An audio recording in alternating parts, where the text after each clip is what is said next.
नमस्कार प्यारे बच्चों, स्वागत आप सभी का आपके अपने YouTube चैनल में। तो आज के इस वीडियो में मैं आपको कक्षा 10 गणित में जो आपके ग्राफ आता है, हर बार बोर्ड एग्जाम में क्वेश्चन आपके कंफर्म पूछा जाता है ग्राफ का।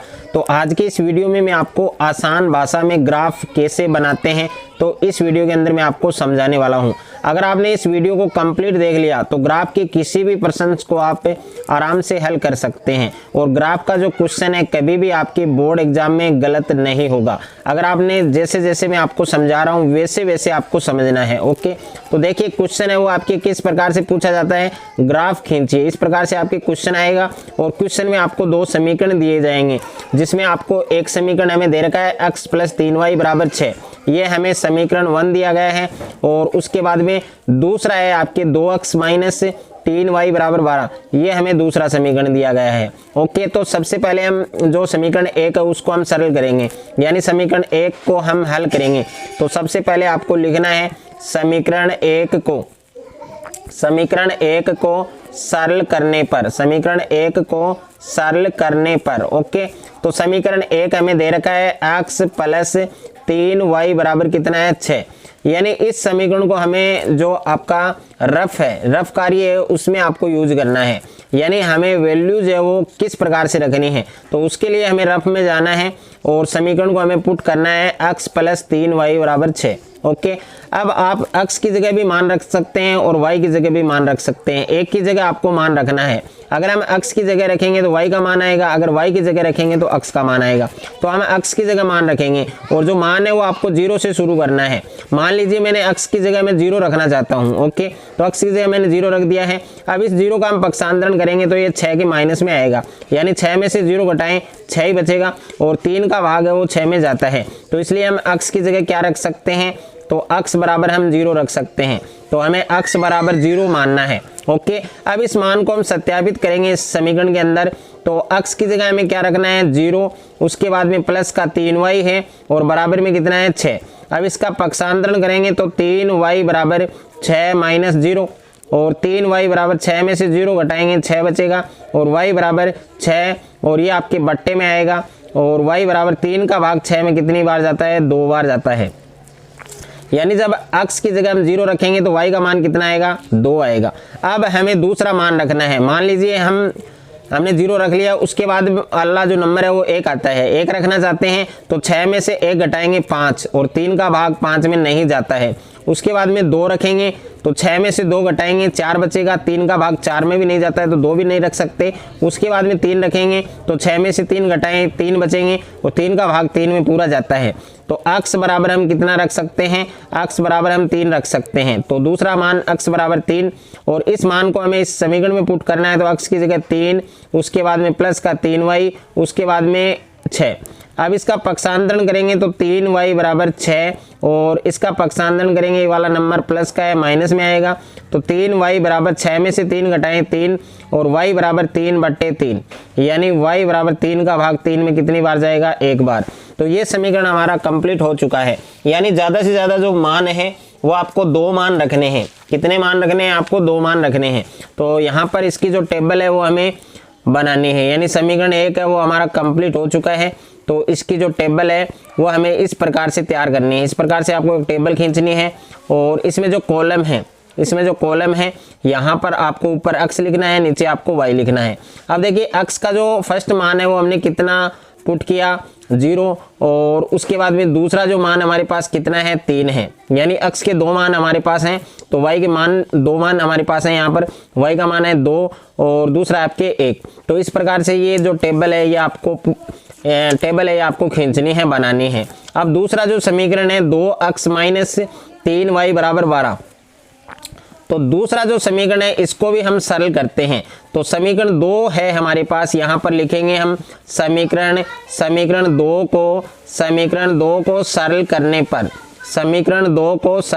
पर, ओके। तो समीकरण 2 है हमारे पास 2x - 3y बराबर में कितना है, 12 है। ओके, इस समीकरण को हमें कहाँ लिखना है, रफ में लिखना है। यानी रफ में हम इसको देखेंगे कि किस प्रकार से ये कौन कौन से जो मान है वो हम रख सकते हैं। तो देखिए यहाँ पर इसमें रफ में लेते हैं हम इस समीकरण को। तो समीकरण हमारे पास है 2x - 3y बराबर कितना है, 12। यानी अक्स की जगह हम अगर 0 रखें तो 2 को 0 से गुणा करेंगे 0 आएगा, और ये 0 प्लस का है 12 के माइनस में जाएगा, पक्षांतरण करेंगे तो 12 में से 0 घटाएंगे 12 बचेगा, यानी 3 का भाग 12 में कंप्लीट जाता है, पूरा जाता है। तो x की जगह हम क्या रख सकते हैं, 0 रख सकते हैं। तो पहला जो मान है x का वो हमें 0 रखना है। अब इस मान को हम इस समीकरण में पुट करते हैं, रखते हैं तो 2, उसके बाद में गुणा का साइन आएगा, x की जगह हम क्या रख सकते हैं 0, उसके बाद में माइनस का 3y और बराबर में कितना है 12। अब 2 को 0 से गुणा करेंगे तो 0 आएगा, उसके बाद में माइनस का 3y, उसके बाद में 12। ओके, अब माइनस का 3y बराबर 12 और ये प्लस का है 0 तो ये इसमें माइनस में आ जाएगा। अब माइनस का 3y बराबर 12 में से 0 घटाएंगे 12 बचेगा, और y बराबर 12 बट्टे कितने आएगा माइनस का 3, तो y बराबर 3 का भाग 12 में 4 बार। और किसी भी माइनस की संख्या है अगर उसका भाग हम प्लस की संख्या में दे रहे हैं तो माइनस आएगा आंसर। ओके, उसके बाद में देखिए दूसरा जो मान है वो हमें रफ में चेक करना है, यानी 0 के बाद कितना आता है 1 आता है, तो 2 को 1 से गुणा करेंगे 2। अब ये 2 प्लस का इधर जाएगा माइनस में, तो 12 में से 2 घटाएंगे 10 बचेगा, और 3 के पाड़े में 10 नहीं आता है, यानी 3 का जब पाड़ा बोलते हैं तो 3 की टेबल है जो पाड़ा है उसमें 10 नहीं आता है, 3 का भाग 10 में नहीं जाता है। उसके बाद में कितना रखेंगे 2 रखेंगे, तो 2 को 2 से गुणा करेंगे 4, 12 में से 4 घटाएं 8, तो 3 का भाग 8 में नहीं जाता है। उसके बाद में 3 रखेंगे, 3 दूनी 6, अब 12 में से 6 घटाएंगे 6, और 3 का भाग 6 में जाता है 2 बार। तो अक्स का जो मान है वो कितना रख सकते हैं, तो अक्स का जो दूसरा मान है, अक्स का जो दूसरा मान है वो हमें कितना रखना है 3 रखना है। ओके, अब देखिए यहाँ पर इस 3 को अक्स का जो मान है इस समीकरण में हम लिखते हैं, पुट करते हैं तो 2, उसके बाद में गुणा में 3 माइनस का 3y और बराबर में कितना है 12। अब देखिए 2 को 3 से गुणा करेंगे 6 माइनस का 3y, उसके बाद में बराबर में 12। अब माइनस का 3y बराबर 12 और इसका पक्षांतरण करेंगे माइनस में, तो माइनस का 3y बराबर 12 में से 6 घटाएंगे 6, और y बराबर 6 बट्टे -3, और -3 का भाग 6 में कितनी बार जाएगा -2 बार जाएगा। तो y का जो मान है वो कितना आ चुका है हमारे पास 2 आ चुका है। अब इस समय ये समीकरण भी आपका कंप्लीट हो चुका है, तो इस समीकरण की भी टेबल है वो आपको उसी प्रकार से बनानी है जिस प्रकार से हमने समीकरण 1 की टेबल बनाई थी। ओके, तो यहाँ पर लिखना है आपको अक्स, यहाँ पर लिखना है y। अक्स का पहला जो मान है वो कितना है 0 है, और दूसरा मान कितना है 3, और y का मान कितना है माइनस का 4, और दूसरा मान है आपके माइनस का 2। इस प्रकार से आपको दोनों समीकरण की टेबल बनानी है। अब देखिए दोनों समीकरण की जब टेबल आपकी कंप्लीट हो जाती है, तैयार हो जाती है, तो आपको ग्राफ लेना है, और ग्राफ है वो किस प्रकार से बनाना है तो ये आपको ज़्यादा समझना है अच्छे से, क्योंकि ये सबसे इम्पोर्टेंट है आपके, और बोर्ड एग्जाम में हर बार एक क्वेश्चन आपके ग्राफ का पूछा जाता है। तो सबसे पहले देखिए जो ग्राफ आपको दिया जाता है, ग्राफ में आपको मिड पॉइंट मान लेना है, यानी बीच से आपको एक सीधी जो ऊर्ध्वाधर लाइन है वो इस प्रकार से आपको ड्रॉ करनी है, खींचनी है। ओके, एक लाइन आपको इस प्रकार से खींचनी है, और दूसरी जो लाइन है वो आपको इस प्रकार से खींचनी है, यानी ग्राफ के अंदर बीच में आपको, बीच वाले भाग में आपको प्लस का साइन है, वो प्लस का साइन है वो बनाना है, यानी इस प्रकार से एक लाइन सीधी इस तरीके से खींचनी है, और एक लाइन इस प्रकार से। ओके, तो इस प्रकार से आपको देखिए ग्राफ में 2 लाइन्स है वो ड्रॉ करनी है। अब दोनों लाइन ड्रॉ करने के बाद यहाँ पर लिखना है आपको y प्लस, और नीचे की तरफ आपको लिखना है y माइनस। ओके, यानी y डैश, और यहाँ पर आपको लिखना है, इस साइड में आपको लिखना है अक्स डैश, यानी अक्स माइनस के नंबर आएंगे, और इस साइड में आपके अक्स प्लस के नंबर आएंगे। अब देखिए कुछ जो संख्याएं हैं वो आपको इसमें अंकित करनी है, तो यहाँ पर देखिए बीच में आपको 0 लिखना है, 0 है आपके मूल बिंदु का निर्देशांक होता है, और यहाँ पर आपको 1 लिखना है, यहाँ पर आपके 2, उसके बाद में 3, उसके बाद में 4, उसके बाद में 5, और यहाँ पर 6, यहाँ पर 7, यहाँ पर 8। ओके, और आगे भी आप अपनी मर्जी से जितने नंबर लिखना चाहते हैं वो लिख सकते हैं। उसके बाद में यहाँ पर आपके 1 लिखना है, y का मान है, और ये भी आपके 2, और यहाँ पर 3, यहाँ पर 4, उसके बाद में 5, उसके बाद में 6, उसके बाद में 7। आगे जितने नंबर लिखना चाहते हैं वो लिख सकते हैं। और इस साइड में आपको माइनस के नंबर लिखने हैं, माइनस का 1, माइनस का 2, और यहाँ माइनस का 3, इस लाइन पर -4, इस साइड में -5, आगे भी लिख सकते हैं। और इस साइड में आपको -1, -2, -3, -4, -5 और -6। ये लिखने के बाद आपको वो दोनों जो समीकरण की आपने टेबल बनाई थी वो हमें यूज करनी है ग्राफ में। तो मैंने जो समीकरण 1 की टेबल बनाई थी उसमें x का मान कितना था, मेरे पास 0 था, तो यहाँ पर x का मान 0 है और y का मान है 2, प्लस का है तो ऊपर की साइड में हमें पॉइंट है वो खींचना है।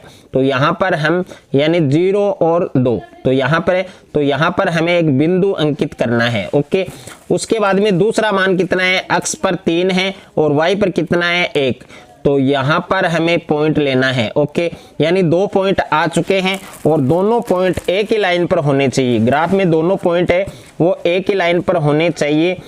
तो यहाँ से हमें क्या करना है, एक जो लाइन है वो ड्रॉ करनी है, एक सीधी लाइन है वो हमें क्या करनी है, ड्रॉ करनी है। तो इस प्रकार से हम एक लाइन है वो ड्रॉ करते हैं सीधी। ओके, तो ये आपके समीकरण देखो, लाइन है वो सही से आपको खींचनी है, दोनों पॉइंट से लाइन है वो होके जानी है। तो इस प्रकार से आपको लाइन से वो खींचनी है। उसके बाद में देखिए प्यारे बच्चों, यहाँ पर दूसरा जो समीकरण है उसकी हमने टेबल क्या बनाई थी, इसमें x का मान कितना है, 0 है, तो x का 0 यहाँ पर है और y का मान कितना है, -4। तो इस पॉइंट पर हमें पॉइंट वो अंकित करना है और यहाँ पर निर्देशांक भी लिखना है आपको, यानी यहाँ पर आपके 0,2 पहले x का लिखना है, उसके बाद में y का, और यहाँ पर x पर कितना है 3 और y पर कितना है 1, तो ये निर्देशांक आपको जरूर लिखने हैं। ओके, उसके बाद में देखिए यहाँ पर x पर कितना है 0 और y पर कितना है -4, तो यहाँ पर लिखना है 0 और -4। ओके, उसके बाद में दूसरा पॉइंट है आपके x पर 3 है और y पर -2, तो यहाँ पर आपको पॉइंट लेना है और निर्देशांक लिखना है आपको, x पर 3 है और y पर कितना है -2। तो ये दोनों जो पॉइंट हैं ये भी आपके एक ही लाइन पर हैं, ये दोनों पॉइंट है ये भी आपके एक ही लाइन पर हैं। तो इन पर भी आपको स्केल रख के आपको एक सीधी लाइन से सीधी जो रेखा है वो ड्रॉ करनी है, खींचनी है। और यहाँ पर दोनों जो समीकरण हैं, दोनों लाइन है वो आपस में प्रतिच्छेद हो रही हैं। ओके, तो इस प्रकार से आपको ग्राफ है वो बनाना है। और ग्राफ में मेन जो पॉइंट है वो ऑल यानी बहुत ज़्यादा विद्यार्थी हैं वो भूल जाते हैं बोर्ड एग्जाम की कॉपी में, तो वो जरूर आपको लिखनी है। यानी यहाँ पर ग्राफ का जो क्वेश्चन है, कितने नंबर का क्वेश्चन है वो आपको लिखना है, यानी कौन सा क्वेश्चन है, क्वेश्चन नंबर कितना है, क्वेश्चन नंबर 26 है, 27 है, वो आपको यहाँ पर लिखना है, रोल नंबर जरूर लिखना है। और यहाँ पर देखिए आपको लिखना है पैमाना यानी स्केल। अब पैमाना है वो हर ग्राफ में आप एक ही लिख सकते हैं, इसको आप रट सकते हैं, याद कर सकते हैं। तो यहाँ पर लिखना है आपको x अक्ष पर, यहाँ पर लिखना है आपको x अक्ष पर 1 सेंटीमीटर बराबर 1 इकाई, ये आपको x अक्ष पर लिखना है। और y अक्ष पर 1 सेंटीमीटर बराबर 1 इकाई। तो ये पैमाना आप किसी भी समीकरण यानी समीकरण कुछ भी हो ग्राफ में, ये पैमाना आप यूज कर सकते हैं। और ये 2 समीकरण हैं, इन दोनों समीकरण, ये 2 लाइन हैं हमने जो ग्राफ में ड्रॉ करी हैं, इन पर आप समीकरण भी लिख सकते हैं। तो ये कौन से समीकरण की लाइन है, फर्स्ट समीकरण की है। और फर्स्ट समीकरण हमारा था क्या, x + 3y = 6, तो ये समीकरण भी लिख सकते हैं आप लाइन पर। और ये आपके दूसरे समीकरण की लाइन है, तो इस पर समीकरण क्या था हमारा, 2x - 3y = 12। ओके, तो इस प्रकार से आपको ग्राफ बनाना है।